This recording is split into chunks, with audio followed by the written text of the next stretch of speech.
Welcome back. It is your boy James in the building. All right, I've been on a little bit of a break, but I'm back now, so you can expect that content coming. Make sure you subscribe if this is your first time with us. We talk about all kinds of stuff on this channel: politics, sports. We get into some music, but it is political season, so we're getting thrown content left and right. This is Piers Morgan. You can see me react to a bunch of his content on this channel for sure. And this is Piers Morgan with Matt Walsh. So, it seemed like it was just going to be a gold mine of absolute buffoonery. So here we are, to have a good time, to enjoy some of the arguments. I doubt we'll have a lot of agreement, but I'm going to go into it with an open mind. I'm always open to be surprised. And either way, like I said, make sure you subscribe, support the content. It's going to be coming more consistently again. I took a little break, and then I was sick, so then it pushed back my break a little bit more, which I enjoyed, but I did miss doing this. So you will be getting the content more consistently, the lives, all of that, every Tuesday. Make sure you subscribe, hit the bell so you're notified. But without any further ado, let's get into it. Let's see what these two gentlemen are talking about. They go to dinner and you pay them thousands of dollars and they just sit at your dinner table and call you racist for 2 hours. People pay for this. You cannot separate yourselves from the bad white people. The entire system has a table I want to sit at right there. to burn. Whiteness robs you of your brain. People almost dare not talk about anything to do with race. The fear of immediately being called a racist. If you genuinely don't think that you are racist, then you're not. That simple. Vice President Harris has been accused of adopting a fake urban accent to appeal to black. That's going to be interesting to hear, but I just want to make a real quick prediction, and then we're going to run it. So this is, I'm assuming, going to sound like a solid 20 minutes of two guys. Imagine your dad and his buddy, and they're just talking about high school. And, don't things fucking suck now? Don't things kind of suck now? You can't, just say whatever the fuck maybe it's because I don't have the inkling to say the same stuff that these guys want to say or something. But when I go out and about, I'm genuinely, and I feel like sometimes I push the buttons. You've seen some content on here. If you have, there are some times that, we may make jokes back and forth or whatever that are a little bit edgy or whatever. I'm never really that concerned about, generally being canceled. Somebody may call me a name or a racist. If they call me that, most likely they don't know me, and I keep it moving. These guys make a career out of, bitching about it. I'm trying to make a career out of bitching about them bitching about it. But, come on. Working class voters after delivering the same speech in two different voices just a few hours apart. You better thank a union member for sick leave. She does sound crazy thank right now. a union member for paid leave. Thank unions for sick leave. Thank unions for sick leave now. You understand? Okay now, you heard? That's right. You better thank them unions, okay? Okay, honey. For paid family leave. That's right. People making this observation have, of course, been accused of racism, Yeah, she's as wilding was for former that. President Trump, for claiming that Harris only recently started identifying as black. Whether it really matters or not is besides the point. What's That striking part is a the ridiculous taboo point. and how difficult it now is to ask questions. So you could say something about the accent. The accent's crazy. The Racist. accent's different. Matt Walsh's documentary, What is a Woman?, shone an uncompromising light on gender insanity, and his new movie, Am I a Racist?, turns its glare on diversity, equity, and inclusion. And he joins me now. Matt, great to have you back on Uncensored. Fucking nerd. Hi, Piers. Thanks for having me.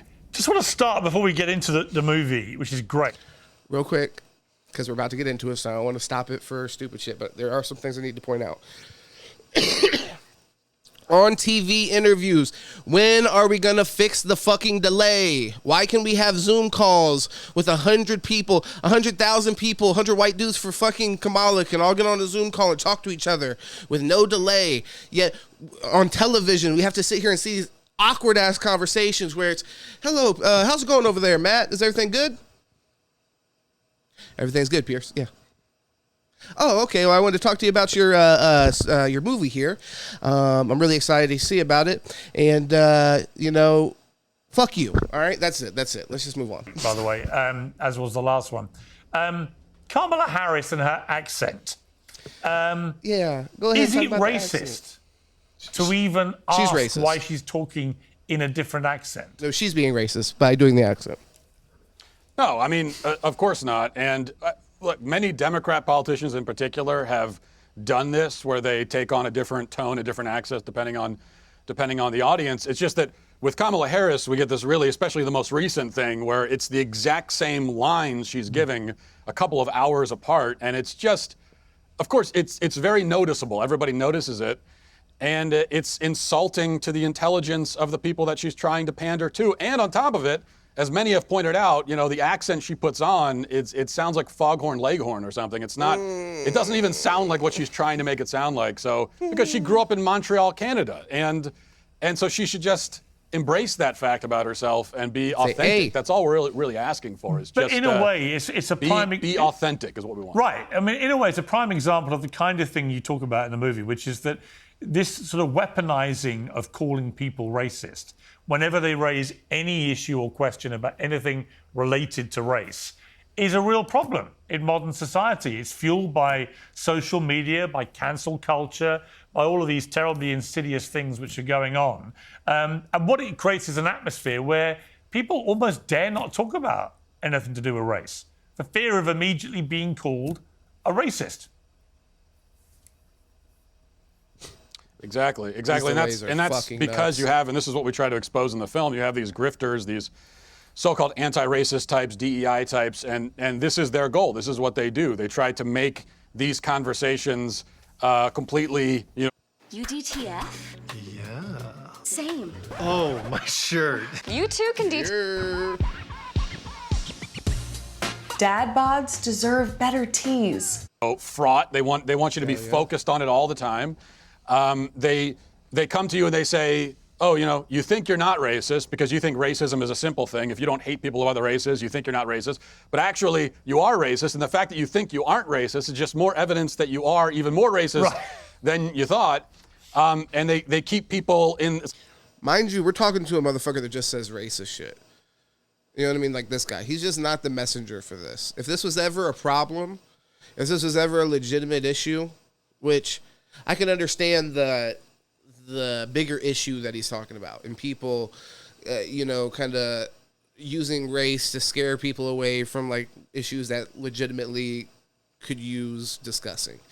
But somebody who is like intentionally incendiary on the topic of race, this fucking Matt Walsh asshole, you just wouldn't be the point of view I would be looking to on whether, being criticized for your views on race is fair or not. Because I don't trust that this is a person that comes at things, especially social issues, which he obviously for financial gain games constantly. Matt Walsh is one of the fucking worst fucking grifter cornballs ever. So he just latches onto an issue like this and fucking rides it like a surfboard onto shows like Piers Morgan. And here we are reacting to it. But, when we're fucking whining about cancel culture and people being upset or reacting to racial content, this motherfucker is just not who I want to hear from about it. Like Piers Morgan, I would listen to a little bit more because I think he's going to address something with a little bit more good faith. So if he's getting backlash unfairly, then I would listen to, his point of view on that. But like Matt Walsh, bro, you're somebody who is specifically, if you're addressing a racial issue, keep it real and stop being a bitch about it. Keep it real. You're addressing it in a way that to encourage engagement through you being like this. You know what I mean? Well, not necessarily like this because we haven't really gotten into anything crazy, but you being incendiary. That's what you're doing. You're doing that on purpose. And then you're bitching about the backlash. You know what I mean? So stop being a bitch. Like for people that fall into this, it becomes this like spiral where they're looking into themselves, constantly inspecting their own minds and their own motivations and sort of convincing themselves that they're actually racist when they aren't. And part of that is, Who's he talking about? Making the concept of racism way more complicated and abstract than it actually is, because in reality, racism is just having a negative opinion of someone because of their race, thinking a certain race is inferior to yourself. That's racist. If you don't have that feeling about someone, then you're not racist. You might have other flaws, we all do, right? But you're not racist. Congratulations. You can just move on from that. But they don't want you to move on. No, exactly right. And also it diminishes people who suffer from genuine racism and their validity of their cause, because there's so much other stuff being thrown out there which just isn't racism.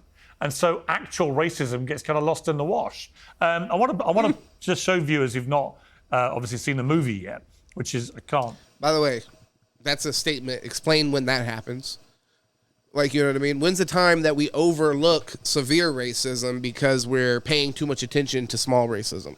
You know, I like I said, I would agree with the initial premise. Like, there's a spotlight on racial issues and racial prejudices in general. And also, by the way, just because you don't hate another race or whatever doesn't mean that you don't have prejudice and all that. So is a whole nother separate conversation. But yeah, I don't think that that's really, you know, and they're probably being, I think they're being intentionally shallow in the discussion, to be honest. Encourage them to do it enough. It's fantastic. This is a clip from the trailer for it. Let's be clear what's happening in this country. It's Nazism. Republicans are Nazis. You cannot separate yourselves from the bad white people. Growing up in the 90s, I never thought much about race. Sure, you noticed, but never really seemed to matter that much, at least not to me. Being a white, straight, cisgender man, it's the top of the pile. I'm on the top of the pile. That's me. He literally basically said that. He's like, in the 90s, I never even had to think about race ever in my life. Like, come on, bro. I never had to think about race. It just never really came up for me. Fucking started out with the tone deaf shit. Racist. I would really appreciate it if you left. I'm trying to learn. I'm on this journey. Can you please leave? If I'm going to sort this out, I need to go deeper undercover. If I want to be an ally, I need to look like one.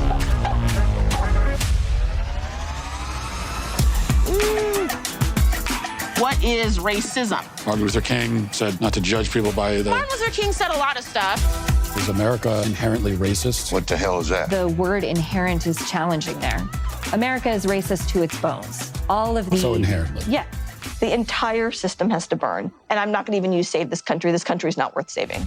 This country is a piece of shit. It's kind of terrifying, you know, and Is he trying to be fucking Borat right now? Honestly.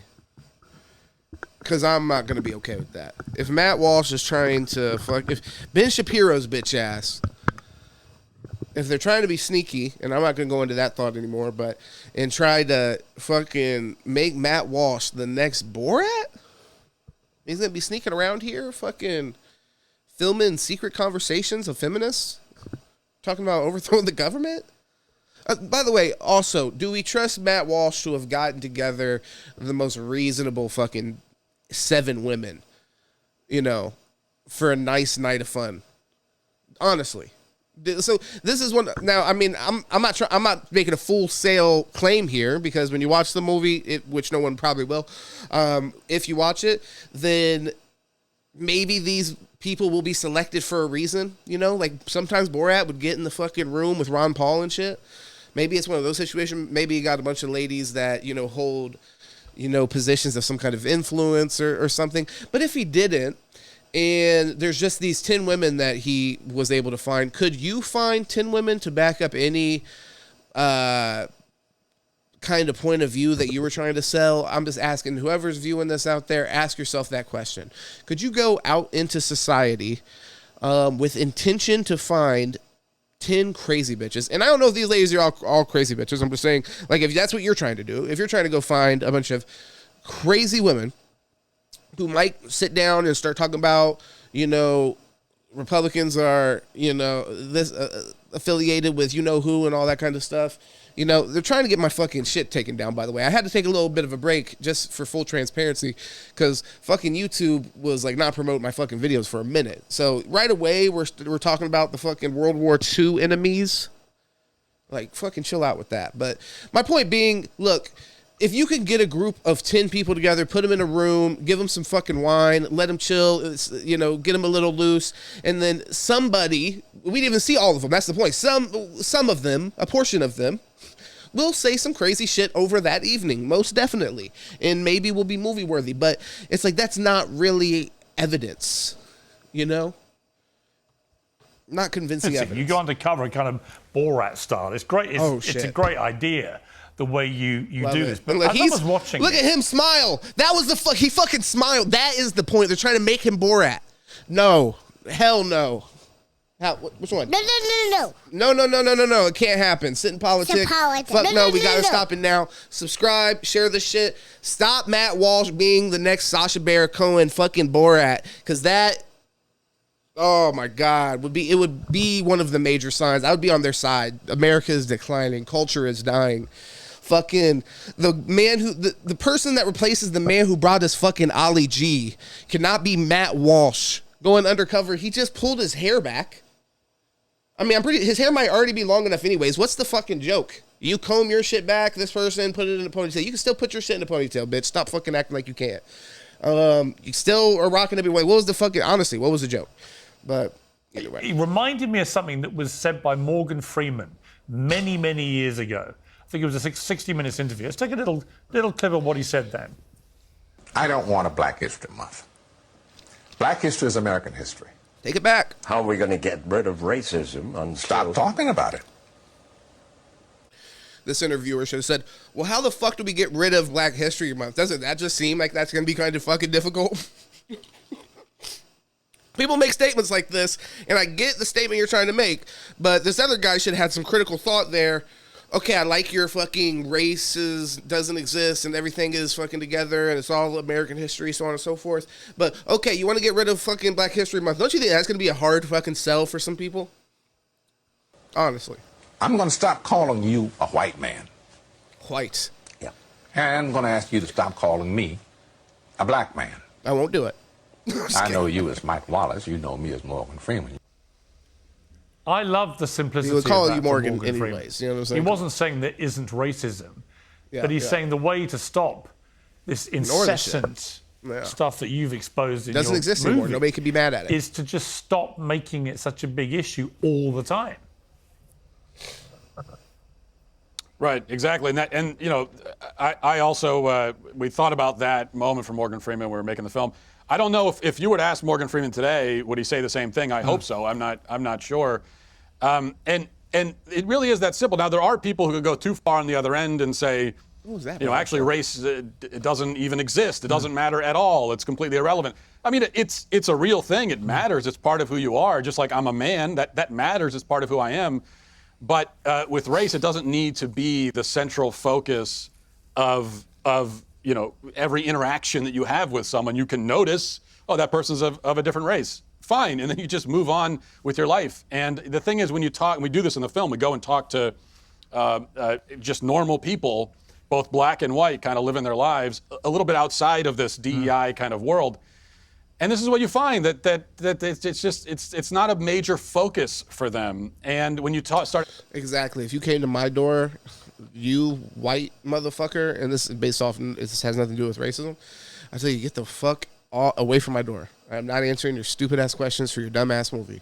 So anybody that talked to you, you probably caught crackheads on the street, or I mean, I don't even know. I don't want to pass any more judgment, but I will pass judgment on the crackheads. And I'm not saying, when I say on the street, I just mean they're out and active. A lot of crackheads have houses. That's just something. A lot of people don't know that. A lot of people think the only crackheads in the world are the crackheads you see like on the street and stuff. No, there's a lot of functional crackheads, honestly. Like, you'd be surprised.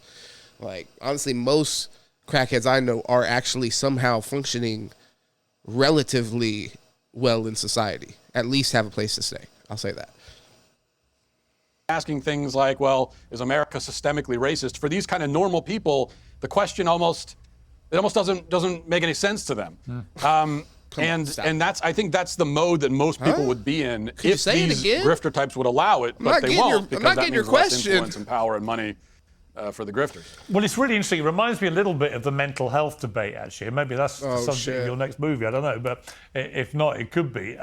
Giving you an idea. A lot of people, young people in particular, are almost encouraged to feel like there's something wrong with them. We live in a very victimhood-led society now, where it's almost a badge of honour to have something wrong with you. So people start to look for that. And I was thinking of that as I watched your movie. Different issue, but similar kind of mentality, watching these people who were just so desperate to see racism. And what struck me was quite sort of ironic was a lot of them seemed to be white, unless I was mistaking things. It didn't seem that diverse. Okay, so where did the mental health thing come into? I'm trying to see the connection there. Let me know in the comments. Maybe I missed the thread that he wove. Diverse, equal, or inclusive in the actual group set up to do all this? Yeah, there's no question that, and we noticed this making the film, that and many people have noted it sort of anecdotally, that there's a lot of white women who seem to be driving this. Now, it's not all white women. There's also black women. There's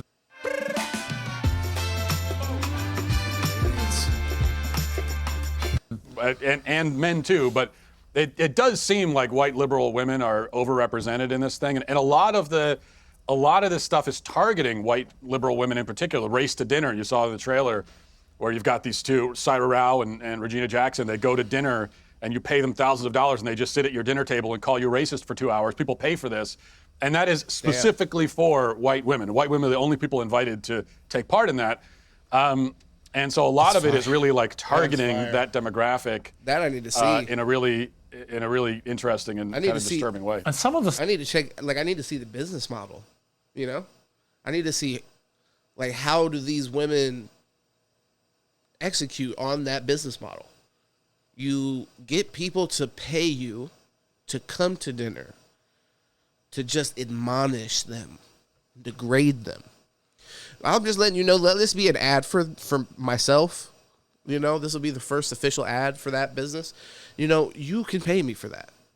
You can 100% pay me for that. And I will do that. I will make you feel horrible and make you feel like you're racist. If you need me to come to dinner and be racist, then, that's a different price. My integrity is going to cost a little bit more, obviously, because I'm obviously not a racist person. Stuff they were saying, Republicans are Nazis. You cannot separate yourself from the bad white people. White people feel frightened of black people every 10 seconds. Whiteness robs you of your brain. That's true, actually. The entire system has to burn. This country is not saving. I mean, it was scary. Could you imagine if one was right there? Oh, my God. It would actually. I'm not going to lie. It's scary when you think that these people, actually do have power. And the other thing, too, the other part of this is that they want to make it so that there's no way out, right? Because they tell you, if you're a white person, they tell you, well, you're racist automatically. And then once they have you, and maybe you say, okay, well, I don't want to be racist anymore, and they give you a whole bunch of things to do, but then at the end of it, they say, oh, well, by the way, you're still racist. Because you can never not be racist. That's another thing we discovered making the film. When you ask these people, like, at what point can I be not racist anymore? What do I have to do to not be racist? And what they'll tell you is, well, you could be like a little bit less racist, but you can never not be. You're always going to be racist because you're white. And whiteness is inherently racist. That's what they believe. So it's this like hopeless doom spiral that they put you in, and the only way to avoid it is just to ignore these people entirely. Did you work out what DEI? By the way, so you can live your life completely peacefully away from these people. I successfully do it every day. The people that they're talking about, and this is the issue that I've taken from the very beginning, just to get back to a more serious point, is that these people that they're choosing to bitch about, and the same thing, I think both sides do this, where you choose to bitch about the fucking most extreme outliers on either side. Of course, there's people that are liberal that make a bunch of things about race ridiculously, that, where it isn't relevant and so on and so forth. It's also true that racial elements can be relevant, even today. That's still possible, believe it or not. So it's also true that there's people like Matt Walsh, cunt, on the other side, who would completely dismiss these kind of issues and be, completely reluctant to be open to a different perspective. Whenever I see his content, it's lampooning the other side. It's selectively taking these most extreme examples and then trying to paint with a broad brush this group of people that obviously like the actions, these like random actions of these ladies that have found this incredible business that they've built. Honestly, credible business ladies, great job. Where people will pay them to come sit at dinner with them and berate them for being racist. He's hating on that, but it's like, that's obviously, like, most people who are liberal can't fucking find anybody to pay them to do that, unfortunately. Even other liberals won't pay them to do that. really is at its core? Well, it's left-wing racial ideology, and this is its latest manifestation. When DEI goes away, because it's being it has a negative connotation, that term, to most people now, which is good. But the people pushing it aren't going to stop. They're going to repackage it. Left-wing racial ideology, and that is really simple. It really is just the belief that whiteness is inherently evil, inherently racist. It's the cause of all of society's ills, and they're the oppressors. Everyone else is the oppressed. And that's the basic core idea of this thing, and everything just kind of recycles and revolves around that basic core idea. You interview Wilfred Riley, the author of Hate Crime Hoax. Now, he's an African-American man himself. He says that the epidemic of hate crimes is pretty well made up, and he uses an example of Jesse Smollett, hate crimes the Covington Catholic school stories, and so on. The Smollett one, to me, was a really insidious story. So real quick, now, I hope they're going to get more into whatever this guy's point is, because I'm sure it's not just built off of Jesse Smollett, who I'll agree. Like, I'm in agreement. I made fun of that story. That's ridiculous. That's insane. And like I said, I even agree that there are cases, of course, where, one, race is a sensitive issue, so it gets jumped on by the media because it's just an easy way to print money, honestly. Like, it's formulaic. They know how to do it. You know what I mean? They know how to produce a segment to get you riled up about race. Like, that's the sad, honest, insidious nature of our media companies in a society like we have here, where for profit, your news is for profit. That's an easy thing to get you riled up about whatever it may be.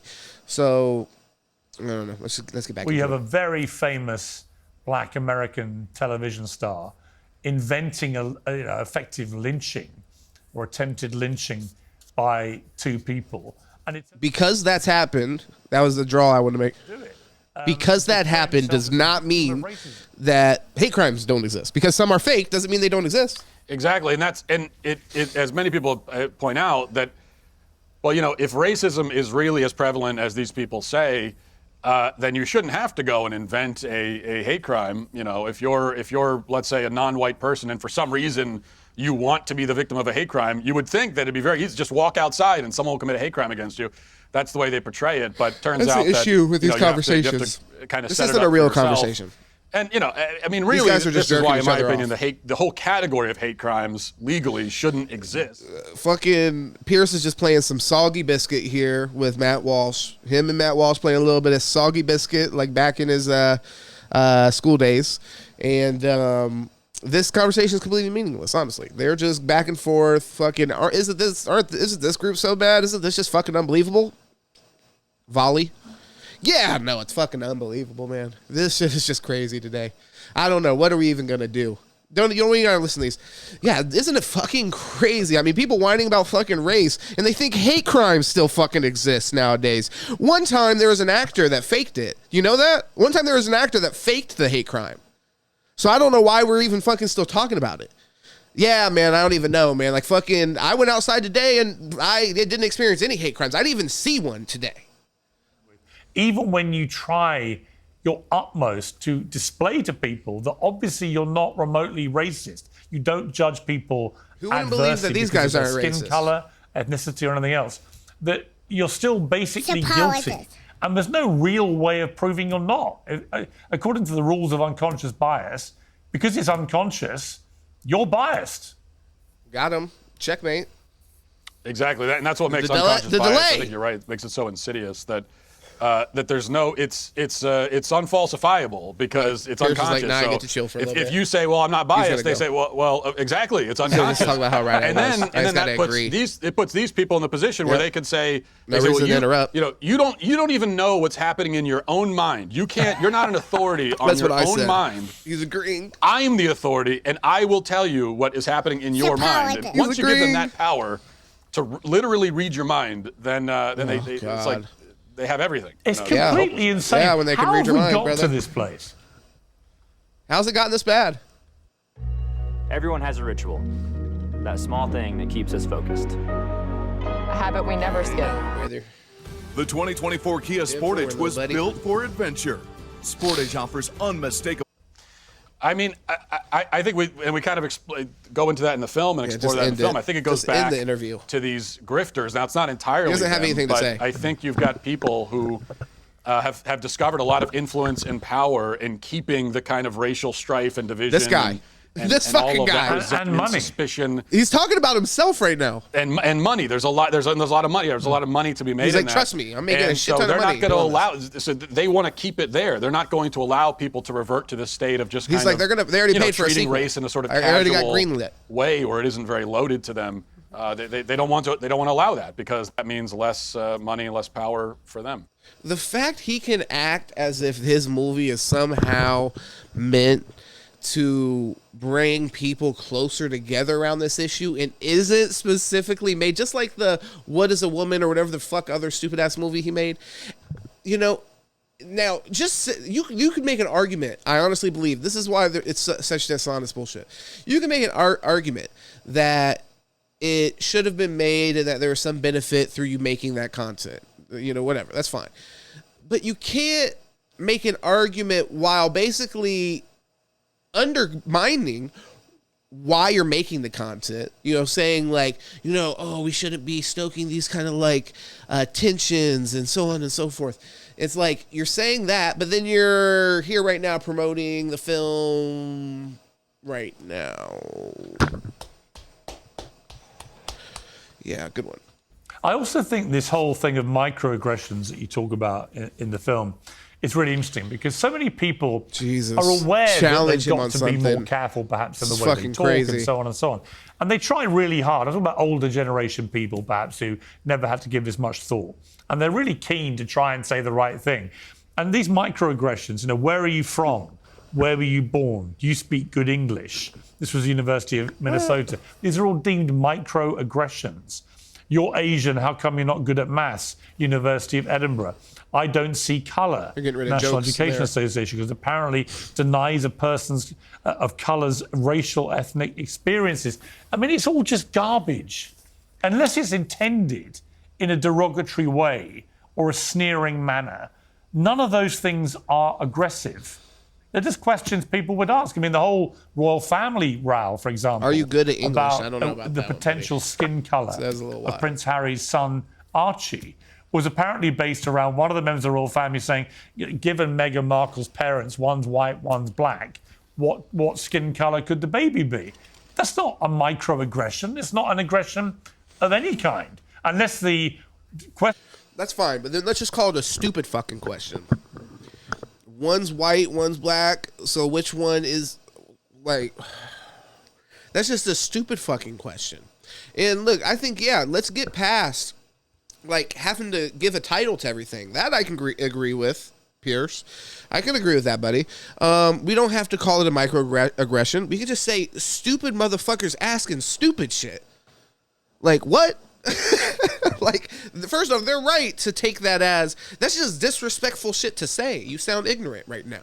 You know, so it's not just a question somebody asks and, you know, like, it's just a silly question people ask. No, sometimes people ask stupid ass shit. Fine, you don't want to call it a microaggression? Okay. Let's just call them fucking dumbasses then, who ask really fucking dumbass questions. I hope it's not going to be too dark. That's a microaggression. That's racism.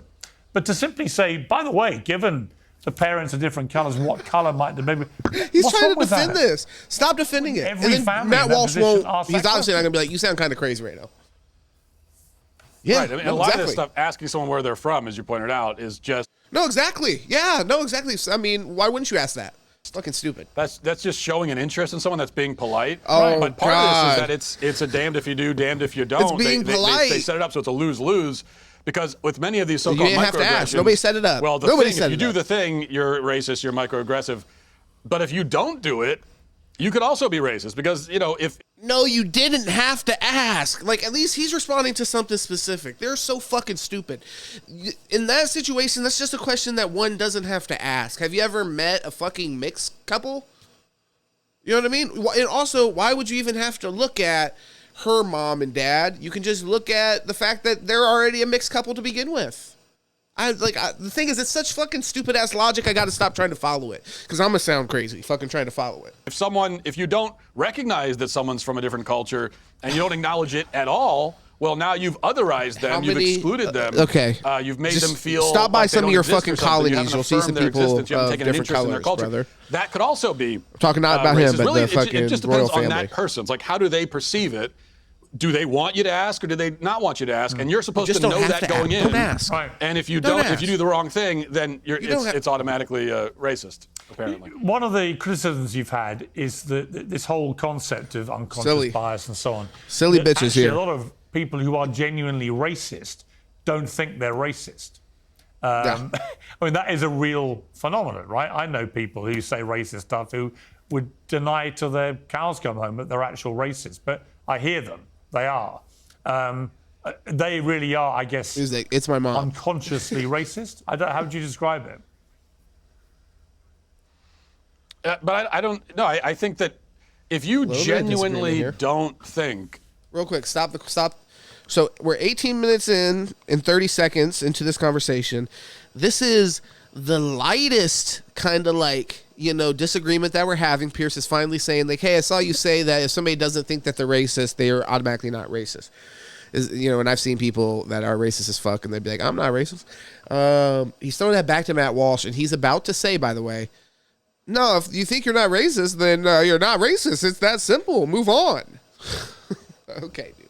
That you are racist, then you're not, because that's not in your mind. It's not what's motivating. This is a dumbass who has once again, every accusation is a fucking confession or whatever, however the saying goes.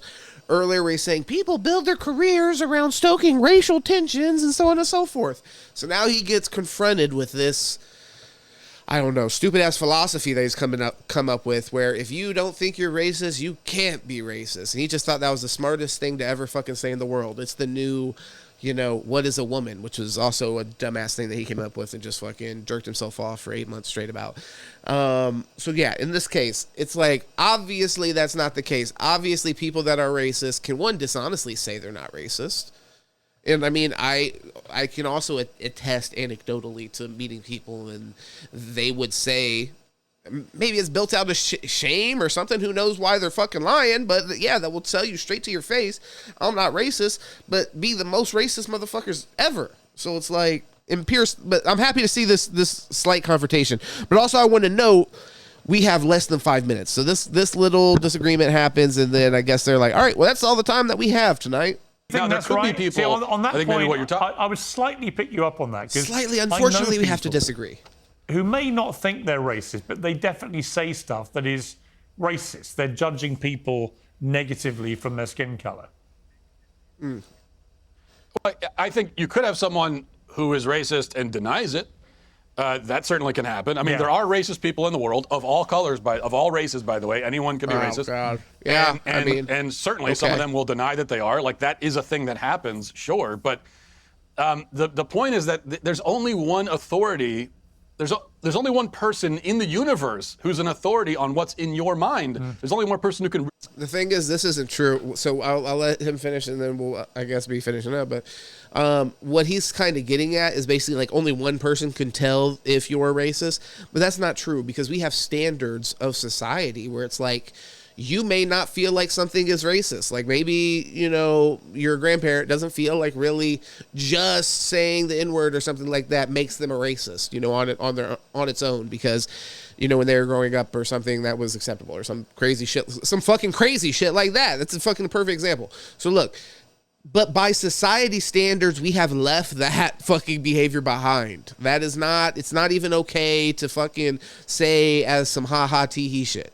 If you're saying that and you're taking it that lightly, that's a check mark in the racist box. I'm not saying that alone is going to necessarily solidify you, but that is a heavy, heavy, heavy fucking check mark in the box. My man, just letting you know. So that's the thing. Only you can say that you're racist is bullshit, because there's societal standards. Your actions might not be acceptable by those standards, and you may still not deem them or not be willing to put this title on your actions. But if it raises to that level, then I would say, shut the fuck up, Matt Walsh. Okay, buddy. really speak to that authoritatively, and that is you. And so if you genuinely don't feel Pierce, any animosity to people based on their race, then you're not racist. Pierce is about to fold. You might have you have many other flaws, I'm sure. You might even believe things stereotypically about races, but that's not racist in and of itself. And you're the only one who could speak to that. So if someone tells me they're not racist, then I'll just take them at their word on that. I'm not interested. I can't read their mind, and that's all that we can do. And then I'm just going to go on and live my life. I mean, I think that's the best way. I don't give a shit about it. Do you think America's becoming less racist? You should have asked. Okay, so be honest with me, Matt. Do you just not give a fuck?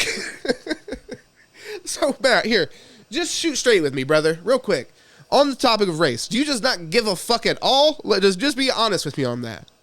Yeah, no, Piers, I'm gonna be honest. I just don't give a shit about it. I made this movie because I knew I could make a shit ton of money, and Ben Shapiro told me to do it. Decade by decade by decade. Summer's here, and so too are its many challenges. Heat that won't quit, hammocks that won't. I think it was. I think we kind of talk about in the movie that, in the 90s, and the 90s was not a racial utopia in the United States. I realize that OJ, race riots, that sort of thing did happen. But I will say that just anecdotally, growing up in the 90s, very, very quick, diverse area, for me. Going to public school and all that, a lot of different races. It was not a major focus.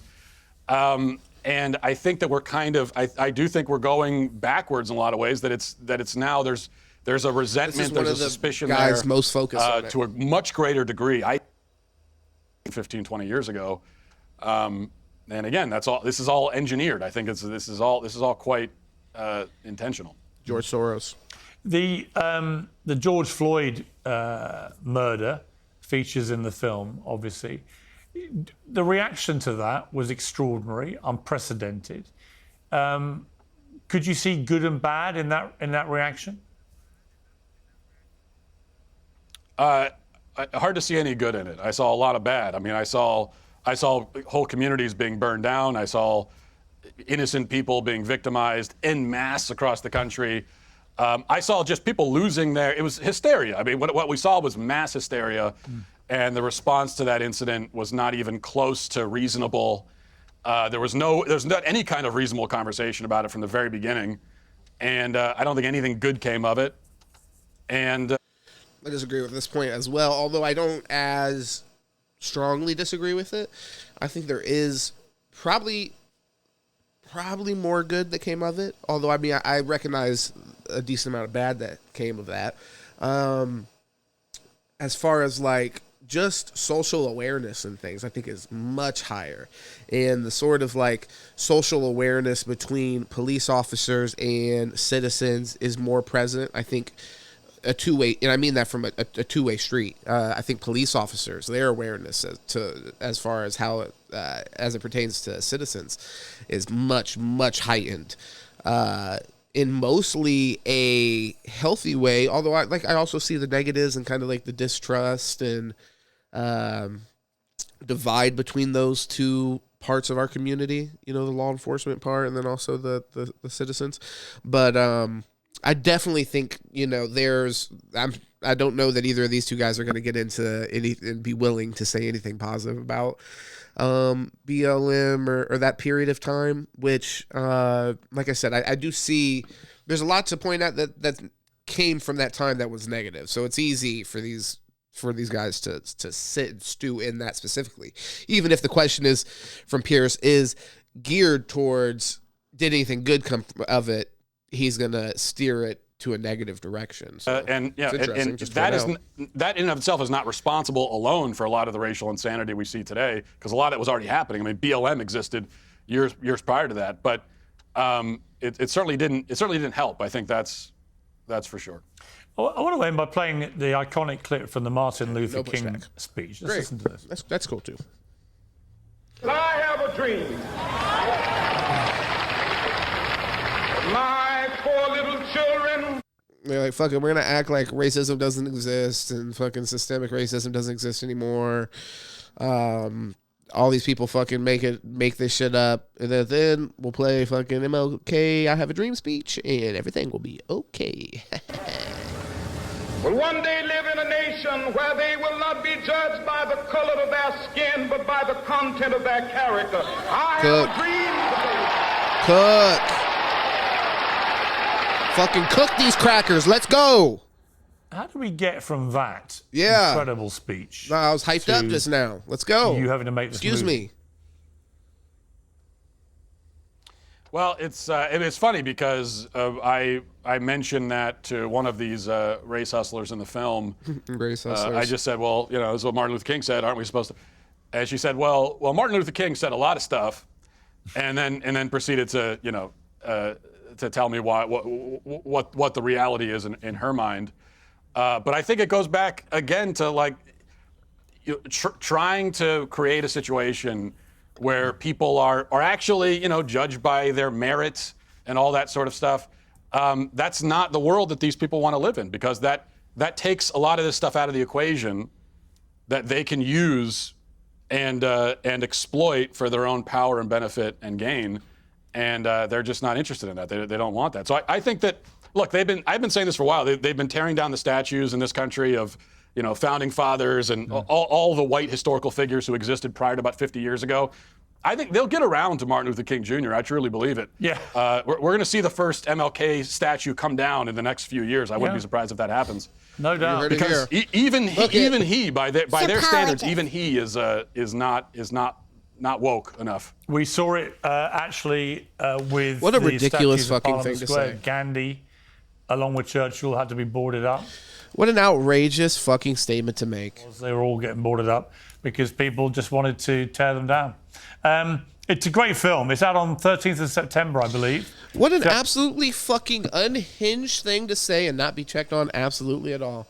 I just muted it because why promote this fucking cunt's movie or whatever he's making? Fuck this guy, Piers Morgan. Pretty lame interview, bro. When you have this guy come on, can we get a little bit of just pushback? There's plenty to push back on here. He wouldn't even define himself, I don't believe, as like a non-controversial media figure. So it's like, push back on him. I'm sure he might not be expecting it because he's never gotten it from the program before. But, I just think it's an unhealthy conversation, really. Whenever Matt Walsh comes on, that's why I wanted to watch it. Last time it was the same thing where it's just like, I'm going to make a statement about what is in your... Basically, he's making a statement about what's in his fucking movie, and it's a complete layup interview. It's a total promotion of his movie. That's why he's there. I get it. But when you have those people in front of you and you have the opportunity, and he's somebody who, gets involved in the discourse about these kind of social issues, well, yeah, this is the place. If that's what you tout yourself as, somebody that has these serious conversations... I'm talking about Piers Morgan and Matt Walsh in that case. So, just lame, disappointing interview. Fucking thumbs down. Honestly, 1 out of 5. Pretty boring. Just two fucking chaps having a fucking wank. 2 chaps having a fucking wank on a soggy biscuit. They probably fucking split at the end too, because the winner gets the fucking prize. In their mind. I don't know how the game goes. I don't know how the game goes. I never played the fucking game. Okay, let that be on the record. I never played the game. I just fucking Urban Dictionary it. Just like you may as well. Son of a bitch. But but yeah, so just disappointed. But I appreciate Piers Morgan's conversations that he has. So I can't completely knock it. Good channel to follow if you're not already following. It's a big channel as is. But they definitely have good conversations that I enjoy. I like the debates. That wasn't much of a debate. It honestly wasn't even much of a conversation, to be honest. It was just a setup for a monologue, and I'll sit there and we'll agree and. Soggy biscuit time. Let's dig in. But other than that, hey, subscribe, show some love, share this content with anybody that likes to get into political stuff. I want to hear people's opinions. I want people get involved in the conversation in the comments. Let me know what you disagreed with me on. Be nice. Don't be nice if you don't want to be nice, but fuck you ahead of time if you don't want to be nice. And I'll get in there and say fuck you, and we'll do whatever. But it if you did appreciate the content, hit a thumbs up. It helps. Getting in the comments, it helps get this content out to more people. I enjoy doing this, so I definitely want it to be able to grow, so I can spend more time doing it and chopping up with you guys on this kind of content. Like I said, you could also expect more content coming more frequently. It's just, it's tough to get back into stuff, and also if you watch previous content, you might be able to tell I am a little sick. My fucking immune system is like you know, somebody that spent a lot of time in bathhouses in the fucking 80s. Let's just put it like that. Unfortunately, your boy's fucking immune system is not fucking what it should be. So, but we're working on that either way, you know, taking the vitamins. It's about to get into that fall and winter. So, you know, you got to get ready for it. Winter is coming. But make sure you subscribe, show some love, spread this content so it can keep on spreading like wildfire. And we'll see you for next time.